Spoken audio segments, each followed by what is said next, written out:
За өнөөдөр би та бүхэндээ илгээлтийн талаар хуваалцахыг хүсэж байна.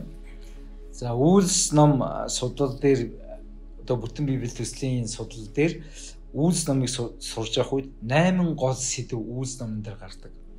За эхнийх нь бол Христийн чуулганы эхлэл, хоёрдугаарх нь ариун сүнсний үйлс, гуравдугаарх нь чуулганы өсөлт, дөрөвдүгээрх нь гэрчлэлийн амьдрал, тавдугаарх нь эсэргүүцэл хавчлага, зурдугаарх нь тэнгэр элч нарын үйлчлэл, долдугаарх нь залбирлын үр нөлөө, 8дугаарх нь илгээлт.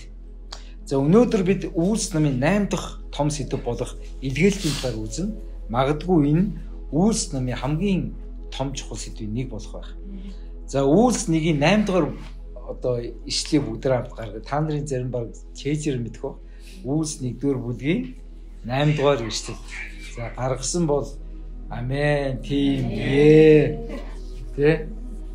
Охоо. За хамт унши 1 2 3. Харин ариун сүнс та нар дээр ирэхэд та нар хүчийг олж тэгээд Иерусалим, бүх Юудэ, Самар, тэр байтугай дэлхийн хязгаар хүртэл энийг ирж болох болно гэсэн. Амен. За энэ Үйлс 1-р бүлгийн 8 дээр яг Үйлс номын доторх бүтцийг бол хувааж өгсөн мэт. Эхнийх нь Иерусалим гэрч болно гэж. Хоёрдугаарх нь Юудэ ба Самар гэж. Гуравдугаарх нь дэлхийн хязгаар хүртэл гэж. За Үйлс 1-р бүлгийн 6-р ишлэлээс 6-р бүлгийн 7-р ишлэл хүртэл Иерусалимд хэрхэн одоо гэрчлэл явагдсан бэ гэдэг тухай гарч байгаа. Юудэ ба Самарт хэрхэн гэрчлэл хийгдсэн тухай Үйлс 6-р бүлгийн 8-аас 8-р бүлгийн 40-р ишлэлээр гарч байгаа. Дэлхийн хязгаар хүртэл хэрхэн гэрчлэл явагдсан тухай Үйлс 9-р бүлгээс 28-р бүлэг дээр гарч байгаа. За Иерусалим гэдэг бол бидний хувьд хэн бэ гэхээр бидний гэр бүлийнхэн, бидний ойр тойрны одоо грекээр ойкос гэж ярьдаг. Бидний гэр бүл, найз нөхөд, ажлын хамт олон, сургуулийн найз нөхөд, бидний мэддэг хүрээнд бодвол Иерусалим. Бид өөрсдийнхөө таньдаг мэддэг хүрээнийхэнтэй эхлээд яах ёстой вэ? Есүсийг гэрчлэх ёстой байх юм. Энэ бол бидний Иерусалим. За хоёр дахь нь Юудэ Самар. За энэ болохоор бидний танил соёлын хүрээ. Ялангуяа гадаадд байгаа монголчууд. Тэ? Гадаад очихлооч одоо монголчууд бөөндөр байна шүү дээ. Солонгос бөөндөр байна, Америкт бөөндөр байна, Японд бөөндөр байна, Европт бөөндөр байна. Яг өөр соёлд байгаа боловч тэнд байгаа монголчуудад хүрж байгаа хүмүүс болохоор одоо Юудэ ба Самарт хүрж байгаа үйлчлэл. Мэдээж ингээд гадагшаа явж байгаа монголчууд маань амьдрал хүүгээ явцсан байна. Тэгээ ажил хийгээд мөнгө төгрөг олоод амьдралаа босгоё, ар гэртээ мөнгө явуулъя гэдээ ингээд явж байгаа хүмүүс байгаа. Тэдэнд ч гэсэн аврал хэрэгтэй, тэдэнд ч гэсэн Есүс хэрэгтэй. Тэгээд тэр нутагт нь очиод Есүсийн сайн мэдээг тараагаад тэнд байгаа монголчуудыг одоо Монгол одоо чуулганд хамруулад тэднийг дагалдагч болгоно гэдэг бол энэ бол одоо бидний Юудэ Самарын үйлчлэл. Харин дэлхийн хязгаар гэдэг нь тэс өөр соёлтой бол. Жишээл Монгол хүн Вьетнамд хүнд гэрчлэл, Монгол хүн одоо Камбож хүнд гэрчлэл, Монгол хүн Төвд хүнд Есүсийн тухай ярих, Монгол хүн тийм ээ Австрали хүнд ярих, Монгол хүн Европт очиод Герман хүн, Чех хүн, Румын хүн, Унгар хүнд ярих, Монгол хүн Америкт очиод тэнд Мексик хүнд ярих, тэнд очисон тийм ээ харалдсан янз янзын хүмүүсээс Есүсийн тухай ярих. Энэ бүхэн болохоор бүр соёл дамнасан. Өөрийнхөө соёлоос гадна шал өөр соёлын өөр үндэсний хүнд Есүсийн тухай ярих ийм илгээлт байна. Тэгэхээр илгээлт гэхээр 3 төвшөнд хийгдэж шít. Эхлээд нутагтаа өөрийнхөө эргэн тойрон таньдаг мэддэг хүмүүстэй. Хоёрдугаарх нь болохоор гадаадд байгаа монголчууд, диаспора монгол гэж. Тэр хүмүүсийн илгээлтээ 3 төвшин болвол соёл дамнас илгээл. Тэгэхээр илгээлт гэдэг нь яг юу юм бэ гэдэг талаар бас товчхон ойлголт өгье. Илгээл гэдэг маань Бурхан хүмүүсийг аврах хүсэлтэй тэр хүслийг нь одоо биелүүлэхээр үйлчилж байгаа нутгийн чуулган ба тулаас үйлчил хоёулаа хамтраад олон хүнийг Бурханы хаанчлалд оруулж байгаа энэ үйлчлэлийг илгээлт гэж хэлж байгаа. Намайг дагаад хэлдэ илгээлт. Илгээлт. За илгээлт гэдэг зүйл дээр нэгдүгээрх нь Есүсийн чуулган байх нь байна. Тийм нутгийн чуулган байх нь, хоёрдугаарх нь тулаас үйлчил байх нь. За би энэ талаар дэлгэрэнгүй ярина. За чуулган өөрөө энэ дэлхий рүү илгээгдсэн Бурханы илгээлт. Бид бүгдээрээ илгээгдсэн байх нь шүү дээ. бид бүгдээр цуглаж суухдаа Бурхны тухай ойлголтыг аваад тэгээд 7 хоногийн дундуур бид бүгдээрээ байгаа талбар руугаа амьдрал руугаа илгээглэж байгаа гэсэн. Ингэж бид илгээлтийг өдөр болгон одоо хийх үүргээ биелүүлгээ гэсэн.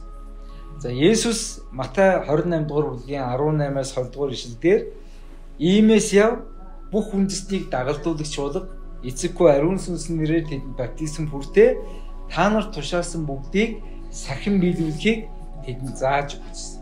Энэ агуу сахимжийг л бид өдөр болгон биелүүлэх үүрэгтэй. Энэ үүргээ биелүүлжлээ бол тэр чуулган бол эдгэлт хийж байгаа чуулган, тэр итгэгчид бол эдгэлт хийж байгаа итгэгч гэж ойлгож байна. За тулаас үйлчлэл гэж ярьсан. Тулаас үйлчлэл гэдэг маань нэг юм тулдаг байх нь шүү дээ. Юуг тулдаггүй гэхээр чуулганыг хийж чадахгүй байгаа олон үйлчлэл байгаа.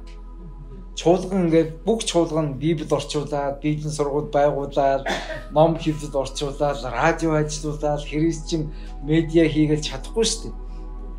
Том чуулган бол чадаж магадгүй. Тэгтэл дэлхий дээр байгаа чуулгануудын 95% нь дандаа жижиг чуулган байдаг. Бидний шиг жижиг чуулган гэсэн. Тийм учраас жижиг чуулган байгаадаа сэтгэлээр унах хэрэггүй. Яг л ихэнх нь жижиг байгаа.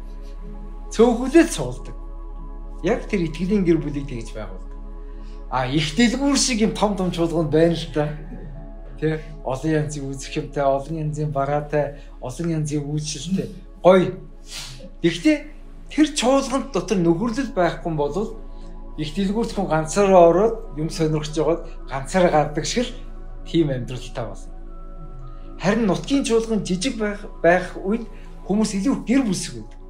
Библийнхаа зовлон жаргалыг мэднэ. Нэгэнд юм тохиолдох нийтээрээ сонсно, нийтээрээ залбирна, нийтээрээ туслана. Нэг нь бас хэн нэгний асуудал зовлон харсан бол тэр хүн бас туслахаар гараас. Иймэрхүү байдлаар Христийн чуулган гэр бүлсэг уур амьсгалаараа шинэ хүмүүсийг чуулганд авчираад тэр хүний Христ дотор хүмүүжүүл, боожүүл, дагалдагч болгодог. Энэ үйлчлэлийг нутгийн чуулган хийдэг. Харин нутгийн чуулганы хийж чадахгүй байгаа Библийг орчуулах юм уу? Одоо Библийн сургууль байгуулаад тэр теологийн боловсролыг олгоод эсвэл христчин янз янзын гой номуудыг орчуулад аудио ном болгоод видео хичээл болгоод эсвэл тийм ээ христчин тийм бизнесүүдээр дамжуулаад хаанчлаг гэдэг тэр зүйлийг хийдэг. Тэр зүйлүүд нь болохоор чуулганы хийж чадахгүй байгаа ажлыг нөхөж хийж байгаа тулаас үйлчлэл юм. Тэгэхээр энэ тулаас христчин байгууллага ба христчин чуулган энэ хоёулаа хамтдаа нийлээд хоёулаа илгээлтийг хийдэг. Хамтын үйлчлэлээр илгээлт хийдэг. Ингэж бид олон хүнийг Есүсийн хаанчлал руу оруулж, олон хүнийг Есүстэй уулзруулж, олон хүнийг Есүсийн дагалдагч болгох энэ ажлыг хийдэг. Энэ ажил манаас өмнө байсан маний дараач байна. Бид ямарсан амьд байх үедээ, амьсгалтай байх үедээ тэр зүйлийг хийгээл дараагийн үедээ шилжүүлнэ. Дараагийн үеийнх нь бас Есүсийг ирэх хүртэл тэр үйлчлэлийг аваад хийсээр байгаа дараагийн үедээ шилжүүлнэ. Ингэж явсаар бид баг 2000 гаруй жил өрнөчж. Амен. За итгэгч бүр илгээлтийн эзэн гэж биелсэн. За та бид эргэн тойронд итгэгч биш хүмүүсийн дунд амьдарч байгаа. Тийм биз? Тэр итгэгч биш хүмүүсийн таны илгээлтийн талбар гэсэн үг. Таны ажлын газрын, таны ангийнхан, тэгээд таны эргэн тойронд байгаа хүмүүсийн таны илгээлтийн талбар. Тэнд та Есүсийг гэрчилж амьдрна гэсэн. Хүмүүст ингээд Есүсийн тухай нэг удаа ярихлаар хүмүүс гэдэг өнгөр. 2 удаа ярихлаар гэдэг өнгөр. Харин та тэдний дунд яг бодит амьдралын гэрчлэлтэй хүн чанар ба зөв амьдралын гэрчлэлтэй амьдрах юм бол таны яриа илүү хүчтэй вэ. Харин та тэр хамт олон дотор ялгаагүй архитдаг, ялгаагүй янз янзын босгүй юм хийдэг, хэрүүл уруу тарьдаг, ажилдаа бас гавьсан юм байхгүй. Тэгсэн мөртлөө ар хударгаар янз янзын хийдэг. Тийм байх мөртлөө та Есүсийн тухай ярих юм бол таны яриа хүрэгчгүй. Угаасаа мантайгаа ялгаагүй юм байна. Харин би тэр дотор гэрэл давс мэд амьдраа. Үнэхээр тэр өөрийнхөө зөв амьдралаараа амьдрсны дараа тэр хүмүүст амаараа Есүс гэрчлэх юм бол ийм учиртай болоод энэ хүн өөр байгаа гэсэн юм байна. Гэдэг зүйлийг хэлэх. Та би Есүс итгэдэг хүн шүү гэдэг үгээ бас хэлэх хэрэгтэй. Тэгээд яг тэр хэлсэндээ бас Христ юм шиг амьдрах хэрэгтэй гэсэн. Энэ бол та бидний юу? Хэрчлэл илгээлт юм. Амен. За илгээлтийн эзэн гэдэг бас хүмүүс байна. Илгээлтийн эзэн гэдэг нь яг одоо гадаад руу эсвэл орон нутг руу амьдралаа зориулаад, гэр бүлээ зориулаад ингээд хамтаараа яг тэр газарт очиод амьдарч байгаа илгээгдэж байгаа тэр хүмүүс. Тэр хүмүүсийг биднээс орхиж болохгүй. Тэр хүмүүсийн төлөө бид байнга залбирах хэрэгтэй. Олон чуулганууд илгээлтийн эзнийг баяр ёслолын байдлаар үдэж өгдөг. За ингээ бурхны хаанчлыг дэлгэрүүлээд өстө сайн сайхан юм хийгээд өстө торт мор задлаад өстө хоод мод идэл нөгөөдгий чи өрөөгөө тэгээд хэдэн сарын дараа бүдгэрсээр хэдэн жилийн дараа мартчихдаг. Илгээлтийн эзэн болохоор чуулганаа хараад байдаг. Биднийг сандын болов яадын бол гэж ягилзээл нэг чуулган болохоор завгүй шаад өөр зүгрээ явц илгээлтийн эзэнтэй гэдгээж мартчихсан явж байна. Энэ гашуун түүхийг маш олон илгээлтийн эзэн амсдаг учраас тэр хүмүүс чуулган дээр ирэхэд таньдаг хүнгүй болсон байна. Пастор нь заримдаа солигдсон өөр пастортой чи юу вэ гэж зогсож идэг. Тийм ч маш олон илгээлтийн эзэд илгээлтийн байгууллага байгуулад тэр илгээлтийн байгууллагын хамтын ажиллагаар илгээлтийн эзнийг илгээдэг ийм түүх бий болсон байдаг. Монгол чуулган хараахан одоо маш олон илгээлтийн эзэн илгээгүй байна л та. Гэхдээ бид илгээсэн бол илгээсэн одоо хүнийхээ тоогоор бол дэлхийг нэгэн тоогоор өндөр яв. Хүн амынхаа одоо Христ итгэдэг хүн амынхаа тоогоор одоо илгээлтийн эзний илгээсэн гэдэг дээр харьцаа байгаа шүү дээ. Тэр харьцаагаараа бид дэлхийд дээгүүр явдаг. Цөөхөл гэдэг чинь мөртлөө маш олон илгээлтийн эзнийг илгээсэн гэсэн. Харин бидний хувьд илгээлтийн эзний яах ёстой вэ гэхээр санхүүгээр дэмжих ёстой, залбирлаар дэмжих ёстой, сэтгэл санаагаар дэмжих ёстой. Нэг илгээлтийн эзэн нутгийнхаа нэг илгээлтийн одоо нутгийнхаа илгээлтийн эзнийг дэмждэг нэг итгэгч байж. 7 хоног болгон тэр хоёр ингээд видео кол хийгээд ярьдаг. Өөр улсад байгаа учраас тэр хүний төлөө залбираад тэр хүн сэтгэл санаа дэмждэг өгөөл тэр хүний чинь бас сонсож одоо тий өгнө гэдэг чинь өөр аюул том үйлчлэл баггүй. Нөгөө хүн чинь зовлон жаргалаа одоо зурчил янз янз юм уудалдаг. Нөгөөдгөө сонсож өгдөг. Тэгээ залбирч өгдөг. Ингээд юм. Тэгсэн чинь яг нөгөө видео кол гэдэг өдрөө нөгөө хүн холбогддог. Тэгээ 2-7 хоног боллоо холбогддоггүй. 3-7 хоног боллоо холбогддоггүй. Тэгээ бүр сар бол. Тэгээ яасан бол гээд цуглааныхаа өөр хүнээр асуулгасан чинь чи мдээгүй юм. Тэр хүн нас орцсон гэж. Тэгээд тэр чуулгантай тэр хүнийг холбож идэг ганцхан хүн нь нас орцсон. Тэгээд тэр хүн олон жил тэр харийн нутагт илгээлт эзэн хийгээд нутагтаа ирэхэд таних хүн нэгч байх. Тэгээд нөгөө цоо шинээр амьдралаа эхэлж байгаа юм шиг ахаад цуглаан хайсан. Дахиад нөгөө илгээлтийн талаар бодож ирсэн. Тэгээд нөгөө олон жил нутагтаа байгааг учраас олон юмнаас хоцорсон.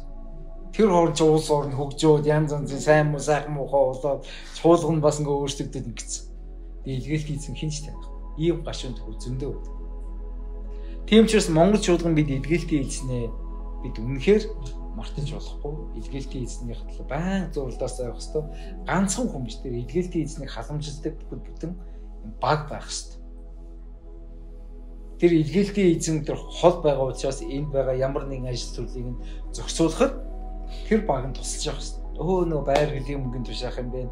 Нөгөө байрныхын түрээсийг нь бас тий олж дараагийн хүнд нь олж гэсэн. Нөгөө хүн чинь бас нэг эд хөрөнгөтэй болвол ингээд эндээ бас бусаж ирэхтэй бас нэг байр оронтой байхын тулд бас нэг хийж байгаа шүү дээ. Эсвэл нэг хол байхад нөгөө ээж аав нь бас өндөр настай хүн бол ээж аав нь очиж тосолдог ч юм уу, явуулсан мөнгөийг дамжуулж өгдөг ч юм. Ингээд нэг иймэрхүү холбоо сүлбэ тэгээд чуулгандаа гэршил мэртийн байх ч юм уу, чуулгандаа за илгээлтийн эзнийгээ дэмжээрэй гэдээ уриалдаг ч юм ийм бүлэг хүмүүс байх хэрэгтэй.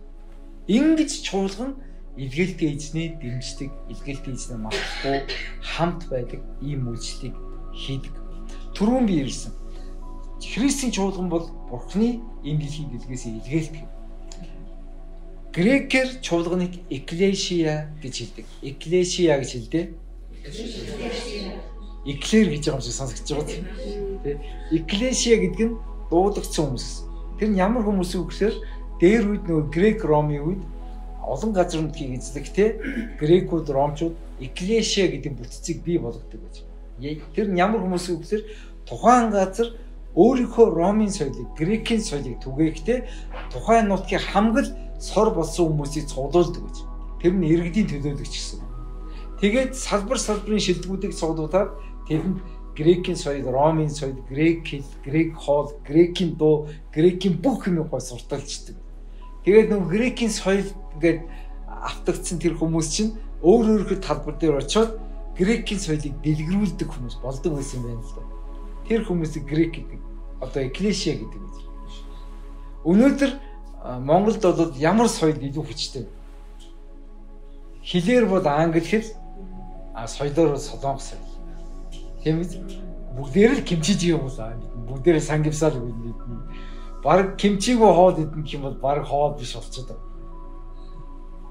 Тэгэхдээ 30 жилийн өмнө би анх кимчитэй танилцж байгаа. Пүү ба аливаа уус гэж хэлдэг бөө.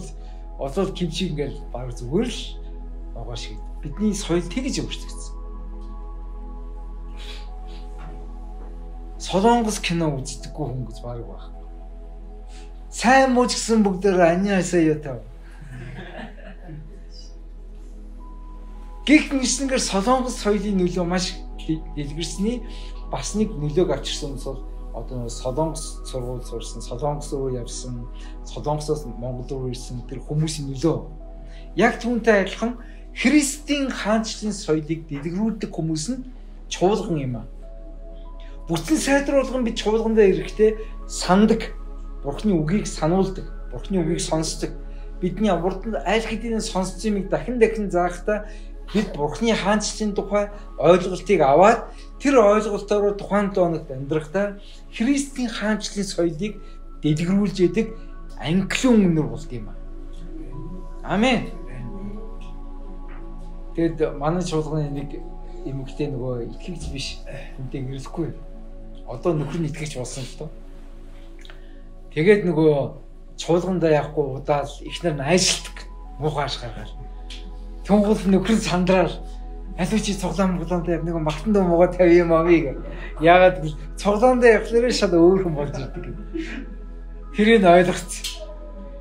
Итгэгч хүн чуулгантайгаа байх тусмаа тэр хүн хичнээн тэр 7 хоногийн дундаас янз юм туулсан ч гэсэн эзний амар тайвныг, эзний мэрэгэн ухааныг, эзний урам зориг, эзний сайн сайхныг аваад цэнэглэгдээд буцаад нийгэмдэр гарахдаа тэр ерөөгцөн ерөөлөө хуваалцах тэр газраа англиун үнэрийг түгээж идэв юм.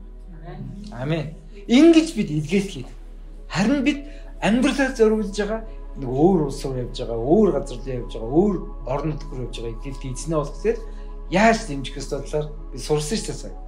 Санхүүгээр болон залбирлаа. Гэхдээ ганц хүн биш, багаараа, чуулганаараа би тэр хүнийг дэмжиж явах хэрэгтэй гэдэг юм. За Үйлс номон дэх бид илгээлтийг харах юм бол Есүс Иерусалимын чуулганд өөрийнхөө 12 дагалдагчнад Үйлс 1:8-ыг өгсөн. Агуулж хэмжээ өгсөн.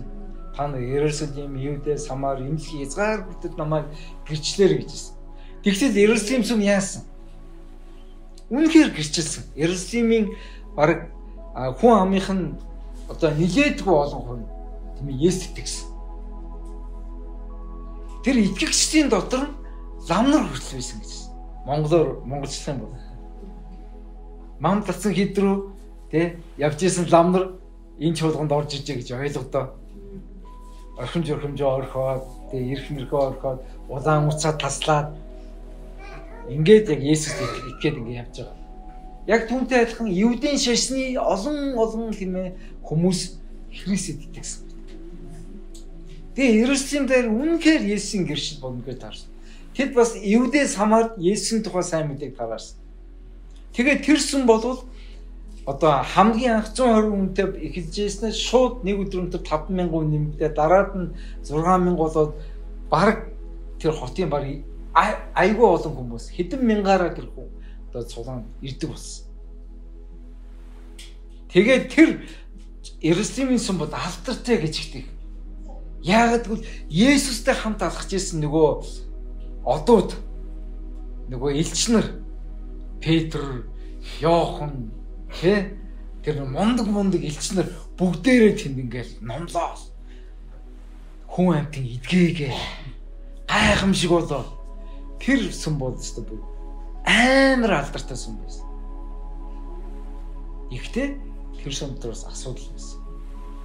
Ихтэй тэр сүм өссөөр байсан. Ихтэй тэр сүм нэг зүйлийг марцсан. Тэр юуг марцсан бэ гэхээр дэлхийн хязгаар хүртэл өөр үндэстэнд сайн мэдээг тарах тухай мартаад зөвхөн еврейчүүдийг л авраадсан. Монголчуудыг л авраадсан. Монгол хүнээ л авраадсан. Тэр нөгөө тэр өөр үндэсний хүн аврагдана уу, байна уу, байдлын баг. Марцсан. Дэлхий рүү илгээлтийн гэдгээ марцсан. Гадаад байгаа одоо өөрийн үндэстэнтэй диаспора еврей гэдэг шиг диаспора монгол хүнээ аврах хэрэгтэй гэдгээ марцсан. Зөвхөн Монголдөө байгаа л хүнээ хөөцлөөд байсан. Илгээлтийн хараан хумигдсан гэсэн. За ингээд Үйлс 8 дугаар бүлэг дээр юу гарсан бэ гэхээр Стефан гэдэг одоо Иерусалимийн сүмийн одоо анхны 7 туслагчийн нэг болох Стефаныг гэрчилж яхад нь тэр хүний байрж аваад чулуугаар шидэж алдаг. Ингээд Иерусалимийн сүмд хавчлага өрнөдөг. Хавчлага өрнөх үед оройлон одоо манлайлж исэн Саул гэдэг залуу байсан. Тэр болохоор ерөөсөө евдийн шашны террорист гэсэн.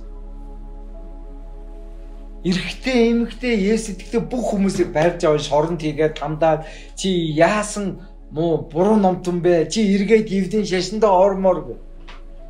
Тэгээд нөгөөдөл чи хавчаад оромжлоод ингээд. Тэгээ бүр одоо Иерусалимыг одоо итгэгчдийг хавчаад зогсохгүй өөр улсад байгаа Сирийн Дамаск хотод байгаа еврей итгэгчдийг хавчгаар тийшээ явах замдаа тэр хүн Есүстэй уулздаг. Хурц гэрэл тусаад хурц гэрэл дундаас Саула чи яагаад намайг хавчиж байна гэж. Тэр үз эзэн та хэн бэ гэж. Чамд хавчигдаж байгаа Есүс байна гэсэн. Тэнгэрт байгаа Есүс, газарт байгаа Есүс гэж ямар хамаатай вэ гэж бодмор тийм үү. Гэхдээ Библиэлд маш тодорхой Паул дараад юу гэсэн гэхээр өөрөөс сургаал дээр энэ зүйлийг байна гэдэг. Есүс бол тэр чуулганы тэргүүн юм, толгой юм. Харин тэр Христийн бие болсон тэр хүмүүс нь чуулган юм. Христ ба чуулган хоёр салшгүй нэг юм гэдгийг өөрөө тэр хүн мэдэрсэн хүн. Өнөөдөр хүмүүс тэрийг ойлгохоо байсан. Есүсээ би танд хайртай гэж Есүсийн нүрийг үнсгэл хийдэг. Тань шиг ариун бурхан гэж байхгүй гэж үнсэв. Тэгтээ Есүсийн биеийг болохоор ваа яа юм та нар гэстэйгээ илэгдээл. Нөгөө бие чиртөө хүн ахын аргагүй хөх нэц болтон шүүмжлээ. Пасторуудыг нь доромжлоо. Итгэгчдийг нь хов хутгаал. Боснуулаад. Нөгөө чуулганыг чи хүчтэй болох биш, чуулган сулруулах ажиллагаа. Тэгсэн мөртлөө нүрийн өмсөд идэг. Тэгсэн мөртлөө доодох биеийг илэгдээд идэг.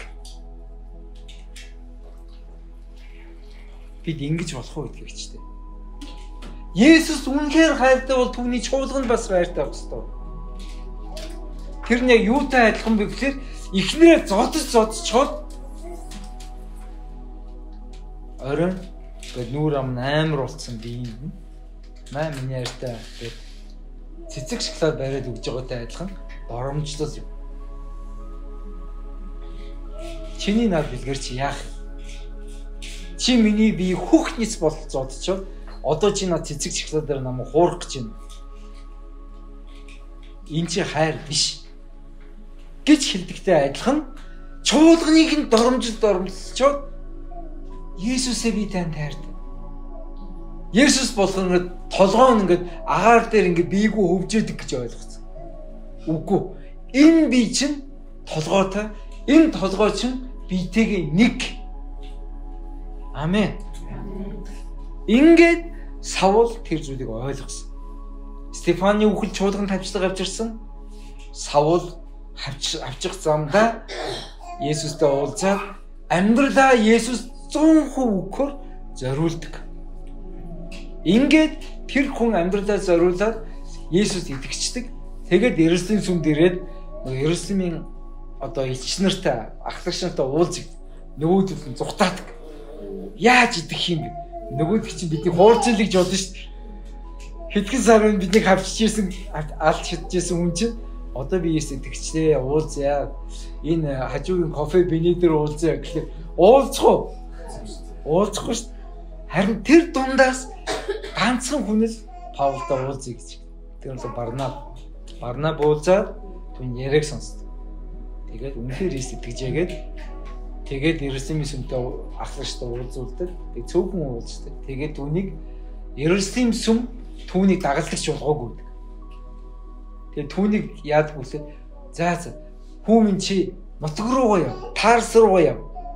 Эргээд өвөр хангаадаа очиод байж. Гэт нөгөөдгий чи явуулчихдаг. Тэгээд тэр хооронд Иерусалим сүмс харин хавцлын үеэр хүмүүс нутг руугаа явсан. Өвөр хангаагаа, дорндынх нь дорнд руугаа, хөвсгөлийнх нь хөвсгөл руугаа ингэ нутг руугаа явахдаа өөр улс байсан. Зарим нь одоо манай их Солонгос үед тийшээ явлаа. Манай Австралид тийшээ явлаа гэдэг явсан. Очсон газар болгондоо Есүсийг тэд гэрч ирсэн. Тэгээд Игэл жирийн итгэгчдээс нэгэн шин чуулган төрсөн нь Сирийн Антиохт бий болсон чуулган байна. Жирийн итгэгчид цуулаад ингээд чуулгыг хийсэн. Тэгээд Иерусалимийн сүм тэр сүмийг удирдуулахаар нэгэн хүний илгээдэг. Түүний нэр Барнаб. Антиох сүмийн пастор түүнийг илгээсэн. Ингээд Антиох сүмд ямар хүн хэрэгтэй Барнаб бол харсан. Тэгээд Тарс руу очоод Тарс гэдэг хотод амьдарч байгаа тэндээ бизнесээ хийнгээ Бурхны таньж мэдсээр байсан. Түүнийг одоо Паулыг одоо Антиохт авчиад. Антиохот тэр хоёр 1 жилийн туршид итгэгчдийг дагалдуулдаг. Тэгээд Христчд гэдэг нэр томьёо тэр Антиохот бий болсон. Ингээд тэр хоёрыг багшилж явах үед ариун сүнс тэр хоёрыг бид хоёрыг харь үндэстнүүд рүү илгээнэ гэж болгосон. Тэр хоёр бол амен гэж суугаадсэн. Тэгээд цаг нь болсон. Би чуулганыхаа ахлагчд хийсэн. Чуулганыхаа ахлагчдар нь хамт мацаг барьсан тухай Үлс 13 дугаар бүлгээр гарч байгаа. Хамт мацаг бариад залбир. Тэгсэн чинь бүгдд нь ариун сүнс би энэ хоёрыг харь үндэсэнд рүү илгээхээр аль хэдийн дуудсан үйлчлэлээс чөлөөд гэжсэн. Тэгээд илгээлтэд ариун сүнс Паул Барнаб хоёрыг илгээдэг. Харин чуулган болохоор тэднийг үйлчлэлээс нь чөлөөсөн. Чуулган бол илгээгч биш, ариун сүнс бол илгээгч. Харин чуулган бол энд байгаа үүрэгт ажиллаас нь чөлөөсөн байна. За өнөөдрөөс эхлээ та энэ чуулганы пастор энэ үйлчлэлээс илгээлтийн эзэн болж одоо явж байгаа шүү. Ингээд таныг бид илгээж байна, тийм ээ, чөлөөлж байна. Ариун сүнс аль хэдийн таныг илгээсэн байна гэдэг. Ингээд Паул Барнаб хоёр одоо илгээлтийн эзнэр явдаг. За эндээс бид нэг зүйлийг сурч чадна. Бид Антиох чуулган шиг эгэл жирийн хүмүүсээр чуулган бий болох ёстой. Тэр чуулганыг бий болохын тулд заавал нэг алдартай од пастор хэрэггүй. Эгэл жирийн итгэгчдийн гэрчлэл чуулганыг хөгжүүлдэг. Итгэгч болгон илгээлтийн эзэн бол чуулгандаа шинэ хүмүүсийг авч ирж тэдний Христийн дагалдагч болох ёстой. Үүнийг бид Антиохоос сурч байна. Бас чуулган дотор байгаа пасторлж байгаа хүн нь Барнаб шиг бусад боломж олгодог чуулганы пастор байх ёстой. Бидний тэр төгсгөн байгаа юу? Байхгүй. Цавчиг гэх юм бол би өнөөдөр бүтэн бийгүй байна. Гараараа буруу мэдсэн тэнгэрээс нэг лазер орж ирсэн сүв гаргав. Хилээ гаргалаа лазер орж ирсэн. Хил байхгүй. Нөхөн рүү муухай харлаа нүд сох. Дотроо муухай бодлоо энэ уураг дээр дотроо пак задарлаа. Бидний тэр төгсгөн гэж нэгч байхгүй. Гэхдээ бид хуурамч амьдарч болохгүй. Бидний нэг үл эрт орой хизээ нэгэн цагт илэрдэг. Нуусан ч нэг өдөр илэрдэг. Даалт ухам бүхэн нэг өдөр ил гардаг. Заримдаа бид баригдаж ил гарна.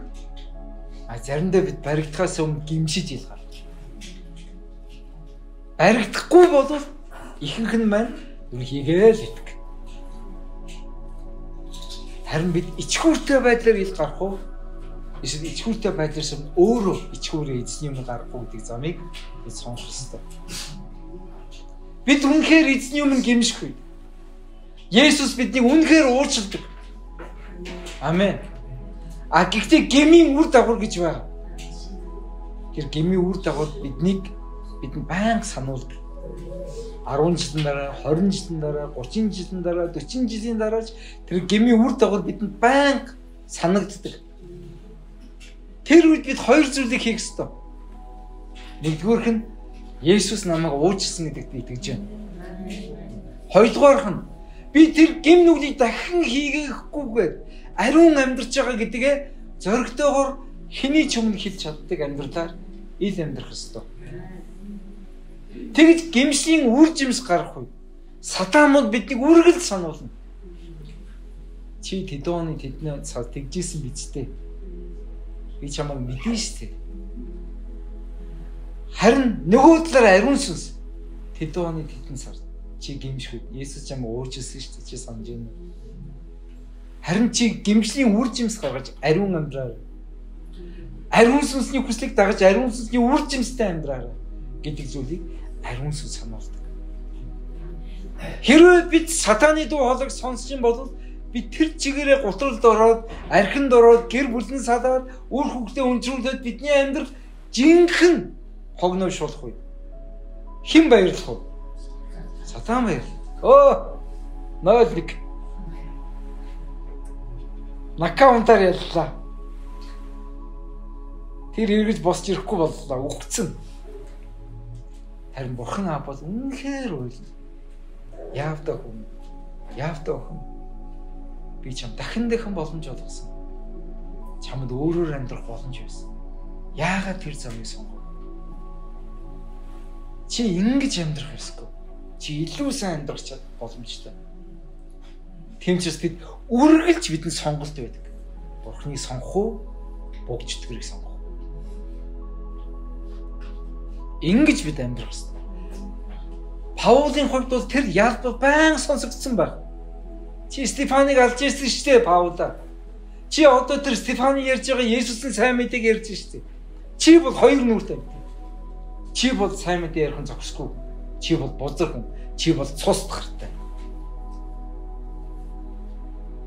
Тэр Паул бол үнэхээр Есүс зурсан.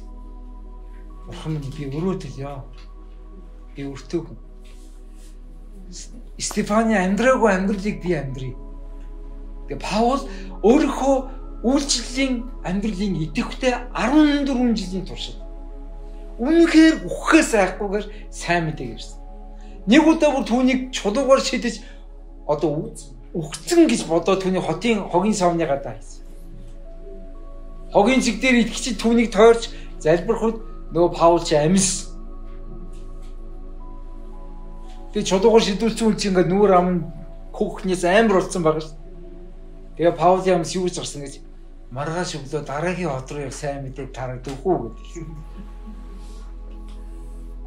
Яагаад гэвэл тэр Стефаны зовлон өөр авсан. Гэхдээ Стефаны ярьж дуусгаагүй тэр түүхийг Стефаны очиж хүрээгүй тэр хүмүүст Паул төлөх ёстой, өрөө төлөх юм. Амьдралаа зориулсан, үхээс жаагүй. Тэр заах ёстой бүх юмыг заасан.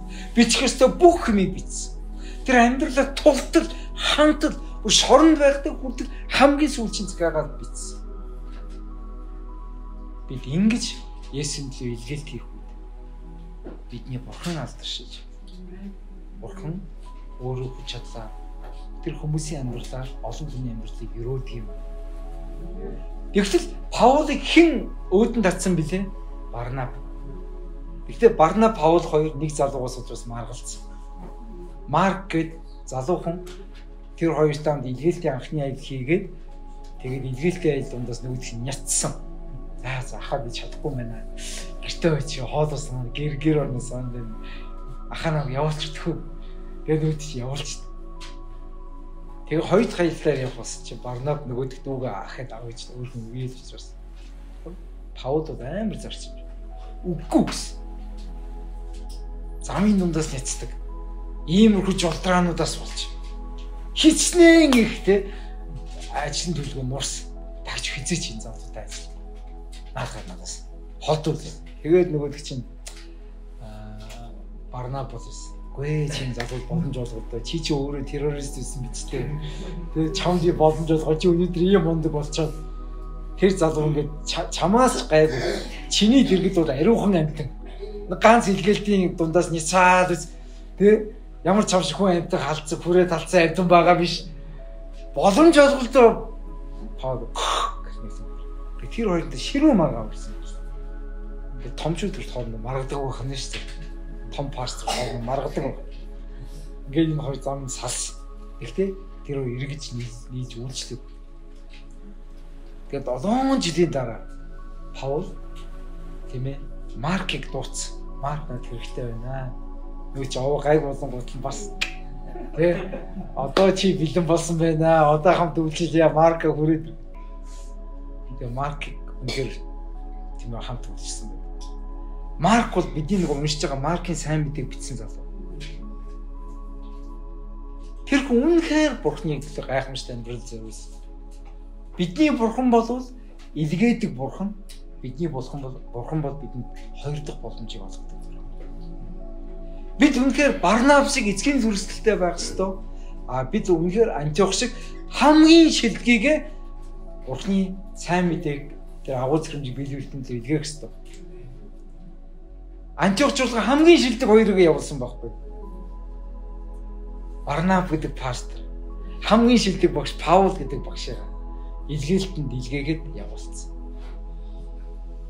Чуулган бодвол ийм байх ёстой. Иерусалимийн сүм бодвол алдартай сүм байсан.